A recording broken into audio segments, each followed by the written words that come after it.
She was a luxurious ocean liner operated by the French Line, sailing the prestigious transatlantic route between Europe and New York from 1927 until 1958. What made her stand out was that she was the first major ocean liner built after World War I, and also the first ever to be decorated almost entirely in the bold and modern Art Deco style. But her legacy goes far beyond her elegance. The Ile de France is perhaps best known for her role in the dramatic rescue operation following the collision between the SS Andrea Doria and the MS Stockholm off the coast of Nantucket. Her swift response and efforts saved hundreds of lives, securing her place in maritime history. Her final appearance was as dramatic as her service life. She starred in the 1959 movie The Last Voyage, playing the role of a doomed ocean liner. Parts of the ship were actually flooded, and actors filmed scenes as if she were sinking. Hello everybody, it's Jamie from Old Shipping Lines. Join me as we cover the full story of the SS Ile de France, from her construction, through her years of elegant service, her heroic rescue mission, and finally, her cinematic and bittersweet farewell. Ile de France was a proud vessel of the Compagnie Générale Transatlantic, and part of a 4-ship agreement made between the company and the French government in November 1912. The agreement called for the construction of a new series of passenger mail liners, with the first being named the Paris, followed by the Ile de France. However, the outbreak of World War I caused significant delays, pushing the construction of the Ile de France into the 1920s. The ship was built by the renowned shipbuilders Ateliers et Chantiers de Saint-Nazaire Penouet, a major French yard closely associated with the French Line. Now, if we quickly take a look at some of the ship's specifications, her gross tonnage at the time of completion was 43,153 gross register tons. The length of the vessel measured 791 feet, or 241.1 meters. She had a beam of 91 feet, equivalent to 27.7 meters, and she was capable of reaching a speed of 23.5 knots. When it comes to the interiors of the Ile de France, the French line went all out to make a statement. In 1926, the company released a lavish promotional booklet with a striking gold cover entirely dedicated to their new liner. Inside, the illustrations painted a vivid picture of life on board, modern, stylish, and unmistakably elegant. Passengers were shown relaxing in grand public rooms, women with feathered fans and cigarettes in hand, while others strolled along a wide, uncluttered sun deck. The ship's interior design was led by Pierre Patou, a prominent architect and one of the key figures behind the Art Deco movement. His work gave the Ile de France a truly distinctive character, blending modern sophistication with artistic flair. Up until this point, ocean liners like the Mauretania, Olympic, and Imperator followed a clear trend in interior design, drawing heavily from historical styles. Their interiors mimicked the opulence of aristocratic manors and grand chateaux, filled with intricate woodwork, heavy ornamentation, and classical themes.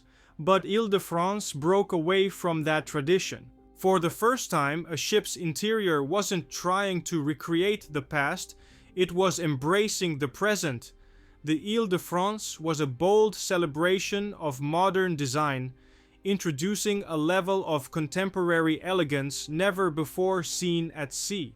Her first-class dining room reflected this shift perfectly.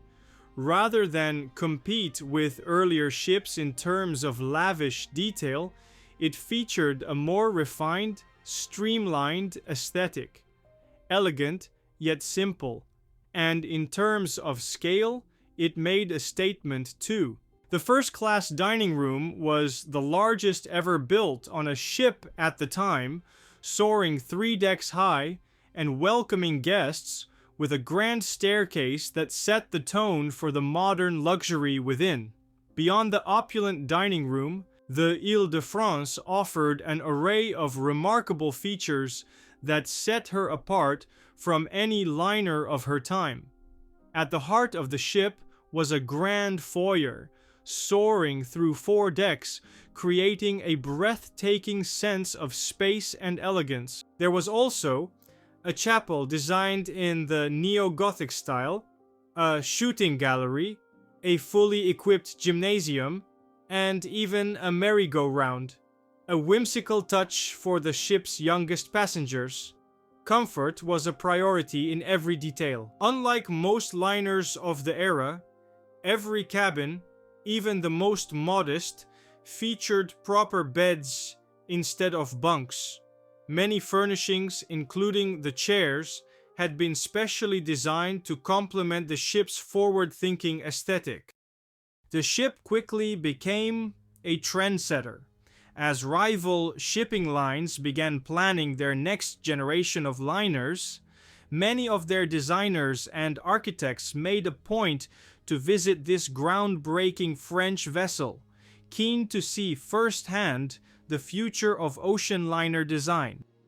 The Ile de France was launched on the 14th of March 1926 at Saint-Nazaire on the west coast of France.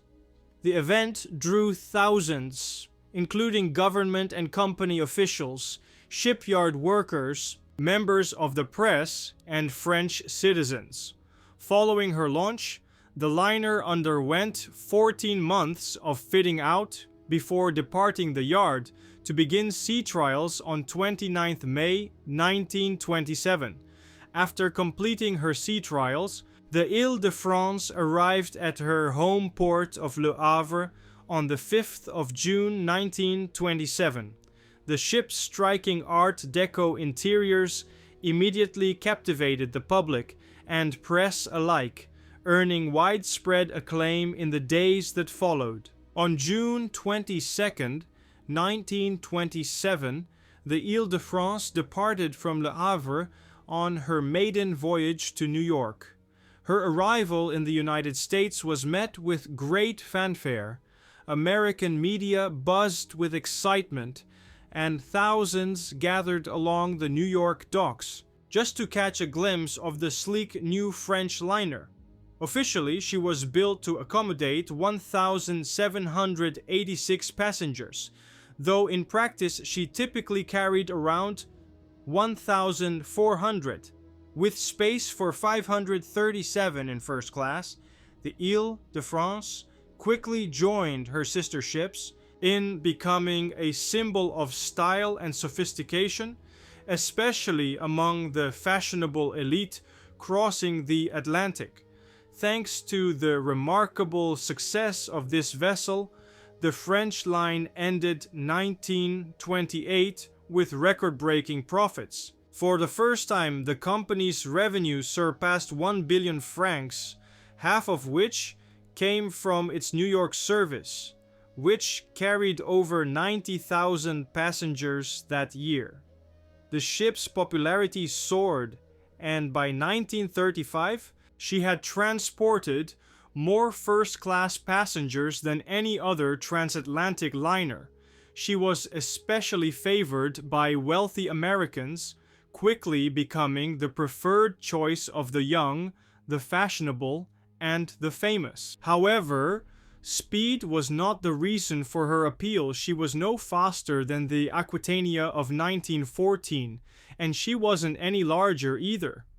While Ile de France wasn't the fastest ship in the world, she briefly led the way in the fastest mail service between Europe and the United States. In July 1928, a seaplane catapult was installed at the ship's stern to launch two CAM's 37 flying boats when the ship was within 200 miles of her destination.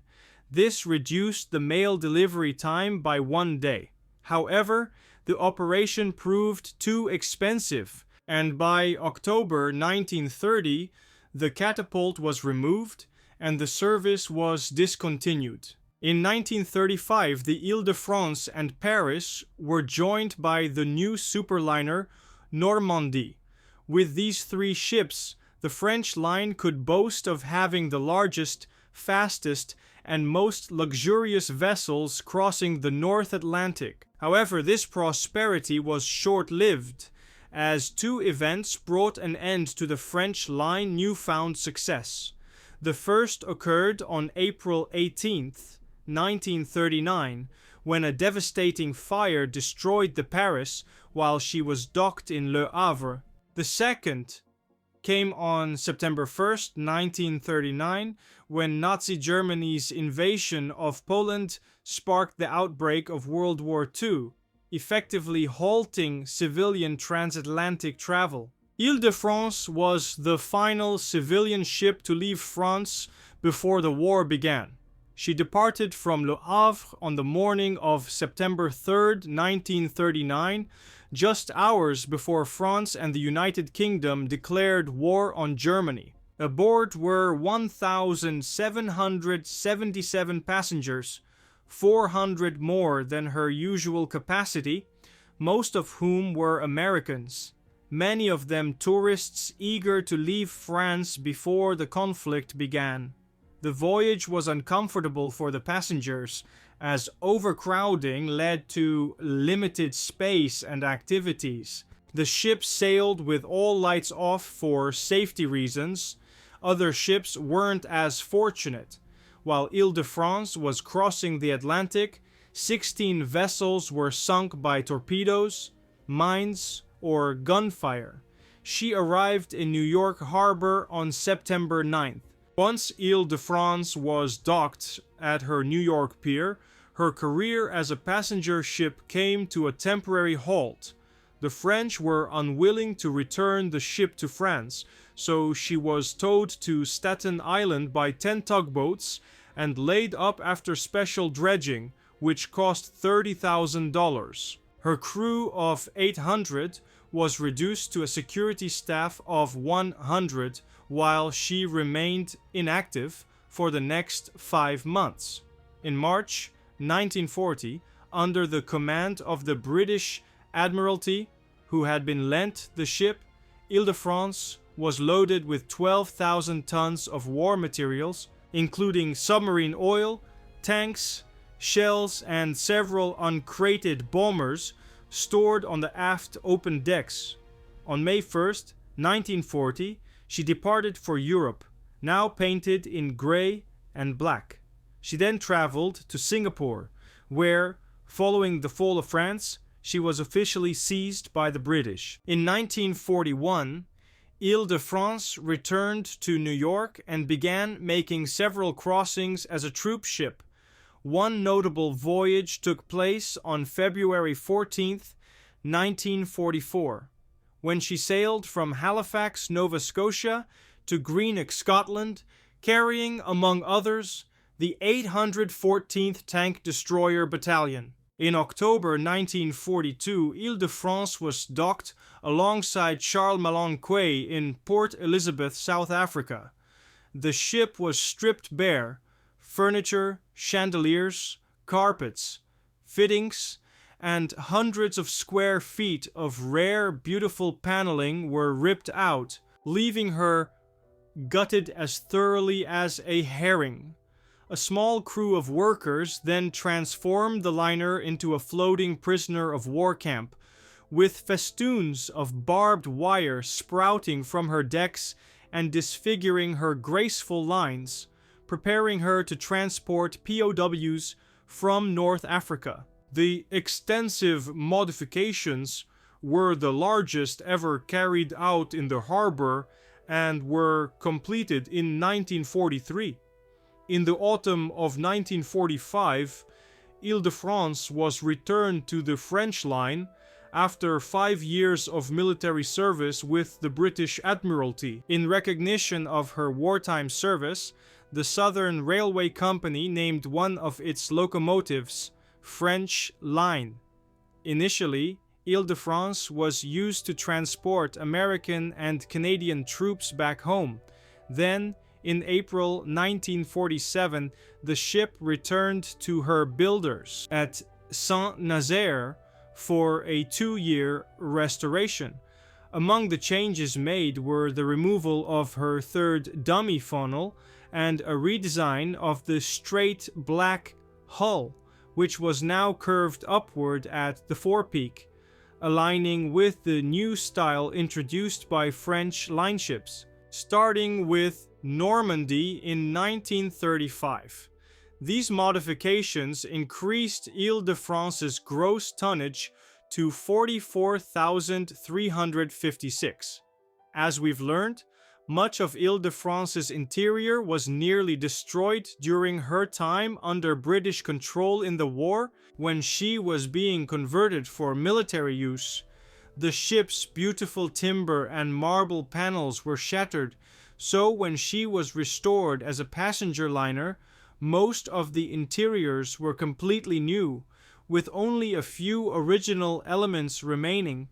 However, her designers made sure to recreate much of her furniture to maintain the same elegance and luxury she was famous for her main foyer and stairwell. While the stairs remained mostly unchanged, the area received a fresh new look, featuring a central arch and ornate metal balustrades that gave it a completely different appearance. For her Grand Salon, this space was entirely transformed into a more modern lounge, looking nothing like its original design but still capturing the refined atmosphere of the past. The smoking room was relocated to a new position and became a striking space with a strong presence. A life-size sculpture, one of the few items to survive from the pre-war days, stood near a wall in front of a mirror, which reflected a stunning copper feature wall opposite. The dining room retained much of its former charm, though it was updated with new, large drop light fixtures. The stairway was also refreshed, keeping its marble columns but replacing the balustrades with new metal ones. Library and writing room. Once called the Long Gallery, this area was now divided by a door into 2 spaces, the library at the forward port side and the writing room at the aft. Ile de France made her first post-war voyage to New York in July 1949, quickly regaining her popularity from the pre-war days. In 1950, she was joined by a new companion, Liberté, the former German Blue Riband holder, SS Europa. On September 21, 1953, Ile de France came to the aid of the Liberian freighter Greenville, rescuing 25 of its 26 crew members after the ship was damaged and later sank in an Atlantic tropical storm. On July 26, 1956, Ile de France was instrumental in the rescue operation after the collision between the passenger liners Andrea Doria and Stockholm off Nantucket. During the 6-hour operation, approximately 753 of the 1,706 passengers and crew from the Andrea Doria were transferred to Ile de France. For her heroic efforts, Ile de France was awarded the Merchant Marine Gallant Ship Citation. As jet travel grew in popularity and ocean travel declined, the French line sought to quietly retire the ship. In November 1958, Ile de France departed New York for the final time. In 1959, she was sold to a Japanese shipbreaker and left Le Havre on February 26th. Renamed Furansu Maru, She was now flying the Japanese flag instead of the French. Just before being scrapped, Ile de France was used as a floating prop in the 1960 Metro-Goldwyn-Mayer disaster film The Last Voyage, where she was given the fictional name SS Claridon.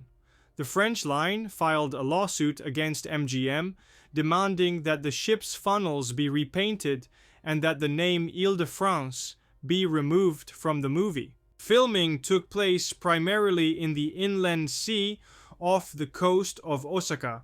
During production, the ship was partially sunk, explosives were set off inside, and the forward funnel was brought down onto the deckhouse. After filming wrapped, the Japanese scrappers refloated the vessel and towed her to the scrapyard, where she was completely dismantled by 1961. And so, the Ile de France, a symbol of elegance and resilience, made her final voyage, one filled with both cinematic drama and heartbreaking finality. From her glamorous days as a revolutionary ocean liner to her heroic actions in times of crisis, this ship left an indelible mark on maritime history. Though she was eventually scrapped, her story continues to live on, reminding us of a time when ocean liners weren't just ships, but a reflection of the art and ambition of their era.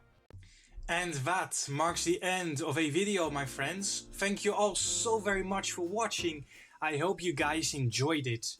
Now, if you liked what you saw, please consider subscribing to the channel, as that would help out the channel a lot. Now, if you have any thoughts, comments or questions, please leave them in the comment section down below, as I absolutely love reading your comments. And please let me know in the comment section down below as well what ships you would like me to cover in the future.